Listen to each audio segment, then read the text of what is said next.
CM योगी और शंकराचार्य जी हैं, उनके बीच एक जुबानी जंग अब छिड़ गई है। तो मैं इस विषय को बिल्कुल छेड़ना नहीं चाहती। मीडिया वाले मुझे बार बार कह रहे हैं। शंकराचार्य देश की संस्कृति, देश की सभ्यता, देश के हिंदुओं के लिए नहीं बोले। आपका नाम अव्यवस्था फैलाने वालों में आया।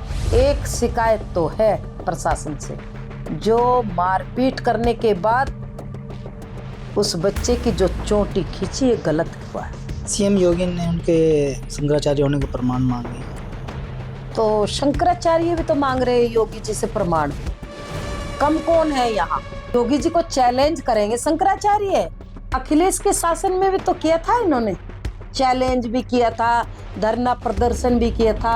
आजम खान ने लठ भी बजवाया था इनके ऊपर, याद है कि भूल गए? राज सत्ता को चुनौती ना दी जाए, या तो इतनी साधना, प्रबल साधना हो कि राज सत्ता को चुनौती देकर के स्वीकार किया जाए। शंकराचार्य अभिनेता जो हैं अवनीश जी, जो लगता लगातार बीजेपी सरकार पर हावी रहते हैं, क्योंकि उनके खून में समाजवादी पार्टी, कांग्रेस के कीटाणु हैं। गौ माता को भी राजकीय पशु मांग घोषित करने की मांग। मैंने बताया है ना कि इन्होंने तो अखिलेश के जमाने में भी जब लठ बजा था, धरने हुए थे, प्रदर्शन हुए थे, उस समय भी मांग की थी। क्यों नहीं करवाई मांग पूरी? अब अखिलेश मेरा खून खोल जाता है फिर बात करते हुए। ये तो वही बात हुई कि थूक करके चाट रहे हैं। इसलिए मुझसे मत बुलवाइए, मैं माफी चाहूंगी आपके चैनल पर। उत्तराखंड में या पूरे देश में जितने भी धार्मिक स्थान हैं, वहाँ पर मैं आज भी उठा रही हूँ। जैसे मुस्लिमों का मक्का मदीना में कोई हिंदू प्रवेश नहीं कर सकता, तो हिंदुओं के तीर्थ स्थानों पर ही मुस्लिमों की, ईसाइयों की एंट्री क्यों? क्योंकि भाई ये लोग थूक जिहाद चलाते हैं, मूत्र जिहाद चलाते हैं।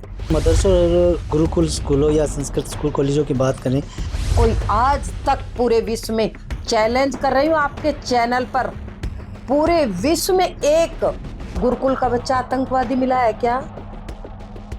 और कमेंट पे लिख करके बताइए। और आतंकवादी, हर आतंकवादी मुस्लिम क्यों होता है? कुछ हिंदू परिवार ऐसे हैं जो क्रिश्चियन बनते जा रहे हैं, क्योंकि सबसे ज्यादा चालाकी के साथ ईसाई काम कर रहा है। कॉन्वेंट स्कूलों में हम अपने बच्चों को पढ़ाना अच्छा मानते हैं, तो उसमें एक कॉलम होगा हिंदू का, दूसरा होगा मुस्लिम का, तीसरा होगा ईसाई का। आपको सुविधाएं मिलेगी और वो धीरे से ईसाई के उस पर टिक मार। ये भी एक कारण स्कूलों में, कॉन्वेंट स्कूलों में चल रहा। ये बहुत बड़ा फंडा है और ये साजिश है बड़ी। आज हमारे साथ हैं साध्वी प्राची जी, जो फायर ब्रांड हिंदू समाज का नेतृत्व करती हैं और तमाम हिंदू समुदाय के मुद्दे उठाती हैं। और इस पर आज बातचीत करेंगे और जानने की कोशिश करेंगे कि जिस तरह से एक विवाद चल रहा है उत्तर प्रदेश में, जिस शंकराचार्य और सीएम योगी आमने सामने हैं, तो वहीं कई राजनीतिक मुद्दे हैं, उन पर भी चर्चा करेंगे। साध्वी जी, स्वागत है आपका। सबसे पहले यही सवाल है, जिस तरह से सीएम योगी और शंकराचार्य जी हैं, उनके बीच एक जुबानी जंग अब छिड़ गई है, तो किस तरह से देखते हैं उस विवाद को? देखिए, शंकराचार्य का जो आज वातावरण बना हुआ है, ये एक बड़ा वितंडावाद बन गया। शंकराचार्य देश की संस्कृति, देश की सभ्यता, देश के हिंदुओं के लिए नहीं बोलेंगे। स्नान मुझे पहले करना है, मुझे उसमें जाना है, सब अपनी सुविधाओं से। मैं इस विषय को बिल्कुल छेड़ना नहीं चाहती। मीडिया वाले मुझे बार बार कह रहे हैं, लेकिन मैं एक निवेदन करना चाहती हूँ। महाराज जी, आपने दुनिया देखी है, और इस समय जब देश के अंदर आपका नाम कुंभ बहुत अच्छे से चल रहा था, तब भी आपका नाम कुंभ की में अव्यवस्था फैलाने वालों में आया था। माघ मेले में भी आपका नाम अव्यवस्था फैलाने वालों में आया। आपको तो धर्म और संस्कृति के साथ हिंदुओं के केवल मान सम्मान स्वाभिमान की लड़ाई लड़नी चाहिए, न कि हम अपने लिए हम ईगो स्थापित करें। और दूसरी बात एक और कहूंगी कि आप बस शांत होकर के साधना में रहिए, अब तो अच्छा रहेगा। सीएम जी रही बात योगी जी की, ये राज सत्ता है। अब राज सत्ता को क्या क्या परिस्थितियों का मुकाबला करना पड़ता है। राज सत्ता अपने हिसाब से समय सीमा सब तय करते हैं, वो संतों का काम नहीं। योगी जी बैठे अपने आप करेंगे, उनकी व्यवस्था है। और हाँ, बस एक शिकायत तो है प्रशासन से, जो मारपीट करने के बाद उस बच्चे की जो चोटी खींची, ये गलत हुआ है, ये नहीं होना चाहिए था। इतना जरूर मैं कहूंगी कि ये हमें दुख है, पूरे समाज को दुख है, ब्राह्मणों को दुख है, संतों को भी दुख है। लेकिन अब अति हो गई महाराज जी, अब आप बैठ करके साधना करें, अपनी तपस्या करें। सीएम योगी ने उनके शंकराचार्य होने के प्रमाण मांगे, कहाँ तक देखते हैं उनको? तो शंकराचार्य भी तो मांग रहे हैं योगी जी से प्रमाण। कम कौन है यहाँ? एक शेर है तो एक सवा शेर है जी। योगी जी को चैलेंज करेंगे शंकराचार्य, 40 कर लो फिर। 40 दिन का अल्टीमेटम। हाँ तो कर लीजिए, 40 दिन के बजाय 50 दिन कर लीजिए, क्या फर्क पड़ रहा है? दुनिया कर रही है, इसका मतलब राज सत्ता को चुनौती दे रहे हैं। अखिलेश के शासन में भी तो किया था इन्होंने, चैलेंज भी किया था, धरना प्रदर्शन भी किया था, आजम खान ने लठ भी बजवाया था इनके ऊपर, याद है कि भूल गए? जी। तो कम से कम वो भी याद होगा शंकराचार्य को, जिस समय आजम खान ने बनारस के में ये धरने पर बैठे थे, पूरा लठ बजवाया था, वो भी तो याद करना चाहिए। राज सत्ता को चुनौती ना दी जाए, या तो इतनी साधना, प्रबल साधना हो कि राज सत्ता को चुनौती देकर के स्वीकार किया जाए। अब तक क्यों नहीं राष्ट्रमाता घोषित कराया? हम साथ है, गौ माता राष्ट्रमाता होनी चाहिए, लेकिन चुनौती देकर के नहीं। कोई भी काम करना हो तो प्यार से कर लीजिए। शंकराचार्य अभिनेता जो हैं, अवनीश्वरानंद जी, ये तो लगातार बीजेपी सरकार पर हावी रहते हैं और उनकी मुखालफत में, क्योंकि उनके खून में समाजवादी पार्टी, कांग्रेस के कीटाणु हैं, तो वे जरूर भाजपा की सरकार को चुनौती देंगे। लेकिन ये ध्यान रखे, एक बात मैं निवेदन कर रही हूँ, मैं इसलिए कह रही हूँ, मैं शंकराचार्य जी के मुद्दे को बिल्कुल नहीं छूना चाहती, लेकिन आप क्वेश्चन करें तो उत्तर देना मेरी मजबूरी है। एक शंकराचार्य जी को कहाँ तक सही रहता है इस तरह की बयानबाजी करना? और भी तो शंकराचार्य है, कभी उनके बयान सुने? 3 शंकराचार्य और भी हैं। इसका मतलब ये है, ये शंकराचार्य कम है, नेतागिरी ज्यादा हावी है इनके ऊपर। मतलब कहीं ना कहीं सियासत चल रही है। सियासत, इनके दिल में केवल सियासत छाई हुई रहती। तो इन्होंने तो गौ माता को भी राजकीय पशु घोषित करने की मांग मैंने उठाई। बताया है ना कि इन्होंने तो अखिलेश के जमाने में भी, जब लठ बजा था, धरने हुए थे, प्रदर्शन हुए थे, उस समय भी मांग की थी। क्यों नहीं करवाई मांग पूरी? अब अखिलेश, मेरा खून खोल जाता है फिर बात करते हुए। अखिलेश से फोन पर बात लेकर करके बहुत समय सिंपैथी मिल रही है। ये तो वही बात हुई कि थूक करके चाट रहे। इसलिए मुझसे मत बुलवाइए, मैं माफी चाहूंगी आपके चैनल पर। बस एक तरफ तो बीजेपी हिंदू राष्ट्र बनाने की बात करती है, तो वहीं अब गाय माता को राजकीय माता या फिर राष्ट्र माता की मांग उठने लगी है, तो फिर ये तो मांग बहुत दिनों से उठ रही है, हमारे गौ सेवक उठा रहे हैं, बातचीत चल रही है। हिंदू राष्ट्र होगा तो मेरी गौ माता भी राष्ट्र माता होगी।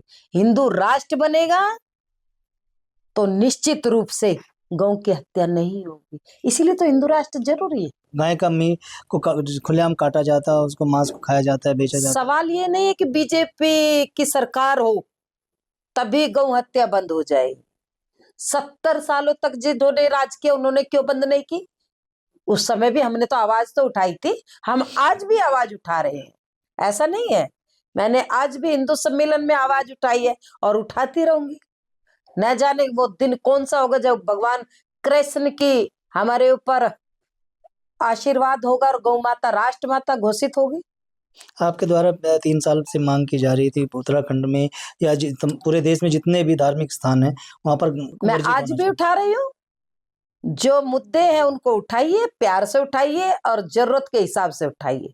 मैं सबको कहती हूँ, जैसे मुस्लिमों का मक्का मदीना में कोई हिंदू प्रवेश नहीं कर सकता, ईसाइयों के पवित्र स्थान पर कोई हिंदू प्रवेश नहीं कर सकता, तो हिंदुओं के तीर्थ स्थानों पर ही मुस्लिमों की ईसाइयों की एंट्री क्यों? वहां पर भी प्रतिबंध होना चाहिए। हमारे देव स्थान है, 4 धाम है, तीर्थ स्थान है, हर की पैड़ी है, कुंभ का क्षेत्र है, इस पर मुस्लिमों की एंट्री प्रतिबंधित होनी चाहिए। गैर हिंदू धर्मावलंबी कोई वहां पर प्रवेश ना करे। ऐसा क्यों? इसलिए क्योंकि भाई ये लोग थूक जिहाद चलाते हैं, मूत्र जिहाद चलाते हैं। हमारे मंदिरों में प्रसाद में न जाने क्या क्या मिला। बालाजी का सुना है ना, कितना बड़ा बालाजी का मंदिर है और वहां पर उसका जो प्रसाद है उसमें क्या क्या मिलाया। अभी जो राम मंदिर का प्रतिष्ठा, प्राण प्रतिष्ठा हुई थी ना, तामसिक चीजें उसमें हाँ मिला जी, देते हैं। तो उसमें तामसिक चीजों, तो इसीलिए तो इनके एंट्री प्रतिबंधित होनी चाहिए। उत्तराखंड सरकार अब आपकी उस हाँ मांग पर अमल बिल्कुल, करने लगी है। हाँ हाँ हाँ, मैं बिल्कुल ठीक कह रहे हैं, आपकी बात का समर्थन करती हूँ। धामी जी से बात हुई है और धामी जी इस पर बड़ी गंभीरता पूर्वक चिंतन कर रहे हैं। पूरा कैबिनेट बैठ रहा है और इस पर जहां तक भी है जल्दी से जल्दी फैसला आने वाला है। उज्जैन से भी मांग उठने लगी है। हाँ, उज्जैन से भी उठेगी, सालासर से भी उठेगी, बालाजी धाम से भी उठेगी, सब जगह, मथुरा से भी, काशी से भी, क्योंकि जब साध्वी प्राची आवाज उठाती है तो पूरे देश में उसका संदेश जाता है, लोगों के जहन में आता है, बुद्धि के कपाट खुलते, अरे बात बिल्कुल ठीक है, ये होना चाहिए। और जब पूरा समाज एकजुट होकर के उस आवाज को उठाता है तो मुझे बड़ा गर्व महसूस होता है, वो बात मानी जाती है, सरकार उस बात को स्वीकार कर लेती है। ये अच्छी बात है, बहुत अच्छा है। मैं सनातनियों को बधाई देती हूँ और धामी जी को भी विशेष बधाई देती हूँ कि बहुत अच्छा काम कर रहे हैं। अवैध मजारों पर बुलडोजर चलाया, अवैध शिक्षा के जो वहां पर उत्तराखंड के अंदर अवैध शिक्षा के धंधे चल रहे थे मदरसों में, वो अवैध शिक्षा के धंधे बंद किए। धामी जी बहुत अच्छा काम कर रहे हैं, धन्यवाद देती हूँ, शुक्रिया करती अगर हम मदरसों और गुरुकुल स्कूलों या संस्कृत स्कूल कॉलेजों की बात करें तो मदरसे तो जिले भर में इतने हो जाते हैं जितने देश भर में वो संस्कृत विद्यालय भी नहीं है, ऐसा क्यों? हूँ। मेरे भाई ये बताइए, गुरुकुल का एक बच्चा बताइए, कोई आज तक पूरे विश्व में, चैलेंज कर रही हूँ आपके चैनल पर, पूरे विश्व में एक गुरुकुल का बच्चा आतंकवादी मिला है क्या? और कमेंट पे लिख करके बताइए। और आतंकवादी, हर आतंकवादी मुस्लिम क्यों होता है? मदरसे का पढ़ा हुआ क्यों होता है? इसलिए कहती हूँ मदरसे बंद होने चाहिए, वहां पर अपराध और आतंकवाद की शिक्षा दी जाती, सर तन से जुदा करने की शिक्षा दी जाती, इसलिए ये बंद होनी चाहिए। नहीं, मेरा सवाल ये था कि मदरसों की संख्या ज्यादा है, एक जनपद में इतने हैं जितने पूरे देश में संस्कृत विद्यालय भी नहीं है। हाँ, गुरुकुल खुलने चाहिए, हमारे संस्कृत विद्यालय होने चाहिए, हमारे शिशु विद्यालय, विद्या मंदिर होने चाहिए, ये बात बिल्कुल ठीक है, और मदरसे बंद होने चाहिए। एक सवाल और मेरे जहन में घूम रहा है, कहीं ना कहीं देखा जाए तो इस्लाम हिंदू मुस्लिम की बात तो होती रहती है, उस पर राजनीतियां भी हो रही हैं, लेकिन कुछ हिंदू परिवार ऐसे हैं जो अब क्रिश्चियन बनते जा रहे हैं, उस और किस तरह से देखिए, ध्यान दिया जाए? पहले ये बड़े भोले भाले लोगों को क्योंकि सबसे ज्यादा चालाकी के साथ ईसाई काम कर रहा है। पहले ये मुट्ठी भर चावल बांटते थे, गरीब लोगों को चावल देते थे और रोटी देते थे, उसके बदले उनको कन्वर्ट किया जाता। अब ये क्या कर रहे हैं, अब ये स्कूलों में जाते हैं, क्योंकि कॉन्वेंट स्कूल है, ज्यादातर कॉन्वेंट स्कूलों में हम अपने बच्चों को पढ़ाना अच्छा मानते हैं। तो उसमें एक कॉलम होगा हिंदू का, दूसरा होगा मुस्लिम का, तीसरा होगा ईसाई का। तो ये जो हिंदू का है उसको बड़े प्यार से समझाते हैं, कहते हैं जी देखो हिंदू तो आप है, कोई नहीं आपको मना कर रहा है, लेकिन आपको सुविधाएं मिलेगी, इसलिए मैं बता रहा हूँ या बता रही हूँ। कौन सी? बोले आपको 1000 वजीफा मिलेगा। कैसे? बोले ईसाई जो है ना, ये मुस्लिम को तो छोड़ो, ये नहीं, जो ईसाई उस पर टिक मार कर। तो वो भोला भाला जो दलित है उसको बेचारे को पता नहीं, वो सोचता है 1000 रुपए की किताब आ जाएगी, बच्चे की ड्रेस आ जाएगी। बोले और आगे समझा, देखो अगर ये कर दिया तो ड्रेस भी फ्री है, पुस्तकें भी फ्री है, सारा खर्चा फ्री है। तो फिर वो इस लालच में आ जाता है दलित, और वो धीरे से ईसाई के उस पर टिक मार। ये भी एक कारण स्कूलों में, कॉन्वेंट स्कूलों में चल रहा। ये बहुत बड़ा फंडा है और ये साजिश है बड़ी, क्योंकि विदेशों से फंडिंग होती है इनको, इसीलिए हमारे दलित भाई ईसाई बनते जा रहे हैं। इसको रोकने क्या? इसको रोकने के लिए राष्ट्रीय स्वयंसेवक संघ बहुत अच्छी पहल कर रहे हैं, और अपने शिशु मंदिर भी चल रही है, विद्या मंदिर भी चल रहे हैं, और वैसे भी सेवा के कार्य, सेवा संकल्प के कार्य चल रहे हैं। हाल ही में असम के मुख्यमंत्री, उनका एक बयान आया, उन्होंने कहा है कि जो भाईजान है और ई रिक्शा चलाते हैं या कोई भी वाहन चलाते हैं, उनको किराया जितना मांगे उससे कम दिया जाए, बाकी हम देख लेंगे। किस तरह से देखते हैं उनके बयान को? देखिए, हेमंत बिस्वा जी बहुत अच्छे मुख्यमंत्री हैं, मैं उनका सम्मान करती हूँ। आपको याद होगा जब अखिलेश की सरकार थी उत्तर प्रदेश में, तो हर रिक्शा वाला अखिलेश की धमकी देता था और कहता था, मैं नेताजी को अभी फोन मिलाता हूँ, और इतनी बदतमीजियां करते थे। मुजफ्फरनगर की घटना है मेरे सामने की, कि मुजफ्फरनगर के अंदर 2 बहनें स्कूल से आई और उनसे जबरदस्ती उनसे पैसे लिए, और तुरंत, क्योंकि वो बेचारी घबरा गई, जब उनसे 500 रुपए लिए वापिस नहीं दिए, तो तुरंत कहा मैं समाजवादी पार्टी का नेता हूं, एक रिक्शा वाला, और धमकी दे रहा, और तुरंत उसने फोन मिलाया। तो हो सकता है हेमंत बिस्वा जी के सामने कोई ऐसी घटना आई हो, इसीलिए उन्होंने इस तरह का जो ये बात कही है। हो सकता है, जो मुझे कुछ याद आ रहा है कि जरूर हेमंत बिस्वा जी के सामने कोई ऐसे नई बात आई होगी, तो उन्होंने कहा हो। और अगर कह दिया, कौन सी बड़ी बात हो गई, ठीक ही तो कहा है। 10 के 20 मांगते हैं, तो उन्होंने ठीक कहा 1 रुपया कम दे दो, कोई बड़ी बात नहीं। आखिरी सवाल है, जिस तरह से अब 2027 का चुनाव आने वाला है, उससे पहले हिंदू सम्मेलन भी शुरू हो गए हैं, और कहीं ना कहीं कांग्रेस अभी अपनी तैयारियों में लगी है, तो किस तरह से देखते हैं कांग्रेस का पत्ता साफ है। कांग्रेस इस समय ऑक्सीजन पर चल रही है, उसको तो दूर से टाटा बाय बाय कर रहे हैं लोग। कांग्रेस को देख चुके लोग 70-72 साल तक, अब जरूरत नहीं है, अब कहीं दिखाई भी नहीं दे। अब तो राहुल गांधी, प्रियंका गांधी मैदान में हैं, कोई बात नहीं, ये दोनों बहन भाई, इनको अच्छी बात है, कम से कम कहीं ना कहीं तो ये लोग निकलेंगे, अच्छी बात है, कोई बात नहीं। लेकिन कांग्रेस का पत्ता साफ है, ऑक्सीजन पर चल रही है। चलिए, बहुत बहुत धन्यवाद साध्वी प्राची जी, जिन्होंने न्यूज़ 14 टुडे को आपने अपना कीमती समय दिया, और इन्होंने अपनी बात को बेबाकी से रखा और साफ तौर पर कहा है कि जिस तरह से हिंदू समुदाय के खिलाफ जो साजिश रची जा रही है, उस कहीं ना कहीं विपक्षी दलों की एक बड़ा षड्यंत्र है, और इससे बचने के लिए आरएसएस मजबूती के साथ अपना कार्य कर रही है। वीडियो के बारे में आपकी क्या राय है, हमें कमेंट। अगर आप ये खबर फेसबुक पर देख रहे हैं तो वीडियो को लाइक करके पेज को फॉलो करें। इसके अलावा अगर आप इस खबर से यूट्यूब के जरिए जुड़े हैं तो चैनल को सब्सक्राइब करके बेल आइकन दबाना बिल्कुल ना भूलें। नमस्कार।